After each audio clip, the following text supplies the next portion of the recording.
Donnie and Dolly. The team is supported by ableauctions.ca. Closing your business? We can help.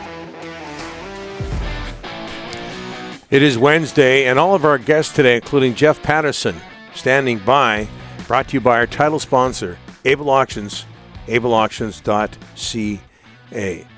Canucks lose in overtime last night in St. Louis to the Blues. Final score 6-5. They start a 5-game homestand Friday against the Calgary Flames. Here to talk about it all is Jeff Paterson.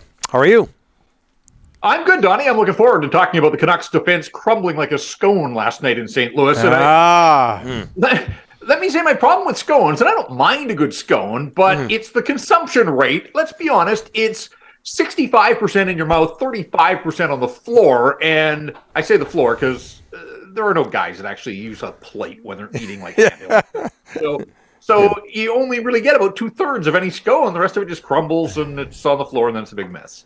I think scones were invented by the people who make Dyson vacuums.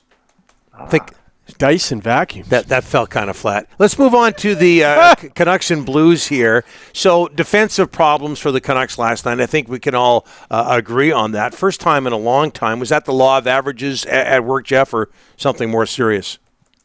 No, I don't think that all the good work that Rick Tocchet's done with this group goes out the window based on one night. End of a road trip. Beyond that, 9 games in 15 nights for the Vancouver Canucks. Like, they have been through the meat grinder here, a couple of road trips back home, here, there, and everywhere. 9 games in 15 nights. So, physically, I think it took its toll, but mentally as well. And you're right. I mean, that took us right back in time to early October, early season, with just the blunders and the miscues and the penalty kill that couldn't get the job done. And even with Thatcher Demko between the pipes last night, and he wasn't at his sharpest, but he did make a couple of saves, I thought, in the third period, one off Buchnevich and one off Kapanen, that if the Blues score there, the Canucks don't have any chance to get to overtime. So you can't say that Demko was terrible. I look at the goals, and they were just a ton of great A's. Again, it takes you back to early in the season. Only the second time all year that Thatcher Demko has been torched for 6 goals. And the other one was the third game of the year in Washington, back when the Canucks were getting out in front of teams and then letting the opponents come back. So, yeah, look, it wasn't a great night. I think there were some factors at play here. And it's the end of a long season. But through it all, the Canucks' best players still had enough in the tank. Kuzmenko with a pair, Hughes has a pair, Boeser, top-end guys came through for the Vancouver Canucks as they have done, for most of this season. I tweeted this out last night. It's the focus of our poll question. You just mentioned Brock Boeser, 4 points away from a career high. I think that surprises a lot of people the way his season has gone and his season as well. How would you describe his season, Jeff?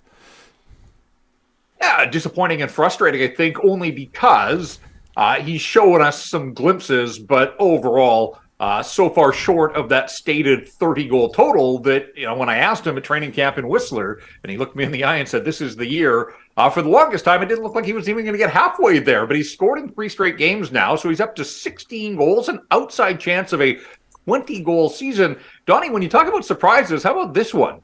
Since Christmas, the Vancouver Canucks have played 41 games, so essentially a half a schedule, under 2 coaches. Brock Boeser has 35 points in 41 games, a 70-point pace when we're talking about a career high of 56 points. So, again, I'm glad to see that he just looks freer after the trade deadline, and I think all the noise around him, he recognized that at least at the trade deadline, he didn't move. He was going to be a Canuck for the rest of the season. I think a lot of those same talks will heat up again once the season is over, but he kind of found himself in a safe zone from the trade deadline to the end of the season where he was free up to just go and play. He's playing with JT Miller. He's playing well. Phil DiGiuseppe's been a nice part on that line as well. Boeser had 3 points last night, 6 out on this road trip. And so, yeah, he's picking up points, but do it early in the season. Do it when it matters. Do it when you can help this team get ahead of the curve rather than in garbage time when there really isn't any pressure on. And I think back to that stretch of the schedule before Travis Green was fired. Brock Boeser had 4 goals in the 25 games when the Canucks made that coaching change, and then he got the Bruce Boudreau bump. So he's responding to a coaching change from Travis Green to Bruce Boudreau, another one from Bruce Boudreau to Rick Tocchet. But they're not going to change coaches every year, and they certainly, I hope for everybody's sake, that they're not changing coaches again next year. So if Brock Boeser is around, if he comes back for training camp, he has to hit the ground running. He's got to score some of those goals and make some of those plays early in the season to help the hockey club win games rather than when they're just playing out the string. Jeff, Kuzmenko, 2 more goals. He's at 37. Unbelievable shooting percentage. Just number 1 in the NHL by far, 27%. There's going to be a regression there next year. You know it, and I know it. But his shooting percentage is out of this world. I mean, nobody expected this.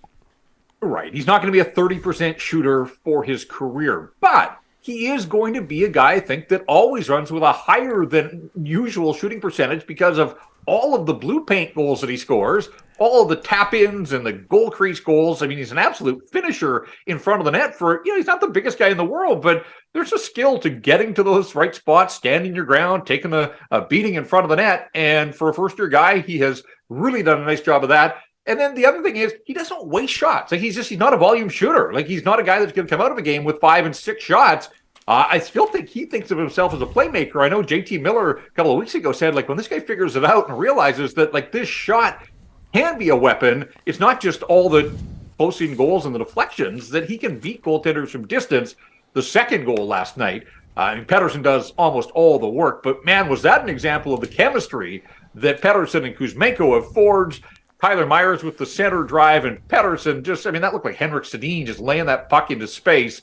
And I don't know, that was a long-distance goal for Kuzmenko. I mean, he scored from about 10 feet out on that one. But I just think because he's so good in around the net, the hands, and he doesn't waste a lot of shots, that he's always going to have a higher than usual shooting percentage. But yes, I do think that, as you said, Rick, there'll be a little bit of regression next year for sure.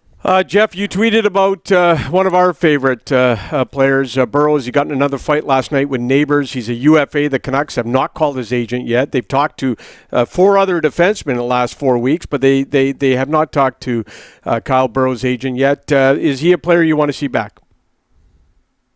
I'm of mixed minds on this because I have all the respect in the world for Kyle Burroughs. And, man, that was a good scrap, too. Like 2 points. Yeah. Boy, was it. Last night. Look, this guy steps in and stands up for teammates, and certainly since Luke Schenn was traded away, the Canucks don't have a ton of toughness. And Kyle Burroughs knows his role. He plays it to a T. The thing about toughness is it has to be in your lineup for it to be effective.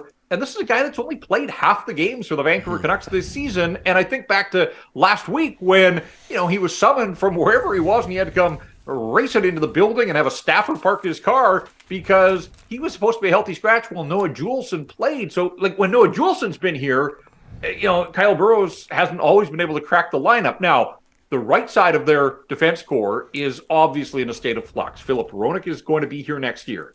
Is Tyler Myers going to be here next year? Ethan Bear. I mean, there's questions about whether the Canucks will or can afford to re-sign him. So, I don't know what the right side is going to look like. I'd have to think Rick Tocchet certainly values the things that Kyle Burroughs brings. Management, that's a different question. But the fact that he's been a part-time guy, I wonder if Kyle Burroughs and his camp want to look around and shop themselves right defensemen. They're a commodity. There's a premium to be paid, and maybe he thinks that there is more of a role for him somewhere else. So there's a lot of moving parts here, but damn, I love the heart that this guy shows when he's in the lineup. It's just that he hasn't been an every night player for the Vancouver Canucks. So if they're trying to improve that defense core, is he a part of it, or is his lot in life as a depth defenseman, a kind of tweener who can play in the NHL but maybe doesn't dress every single night? Okay, we've been hit with some news here, Jeff. The Canucks have, and Rick's been all over this story, the Canucks have indeed signed left-handed defenseman out of Minnesota State, Akito Hirose, an undrafted college free agent. Of course, a few days ago they signed Max Sasson as well out of Western Michigan. Signing players like this, undrafted college free agents, does it at all make up for the draft picks they gave up for Filip Hronek? I don't know about the first and a second. I mean, that was a steep price, and obviously they're still learning what they've got in Filip Hronek. Look, Hronek's been fine. He wasn't great last night, but again, the group wasn't. I think what this does, though, again, it represents a victory for management. They were able to convince Andrei Kuzmenko that this was the place for him, and obviously that's worked out well. They saw something in Nils Amon.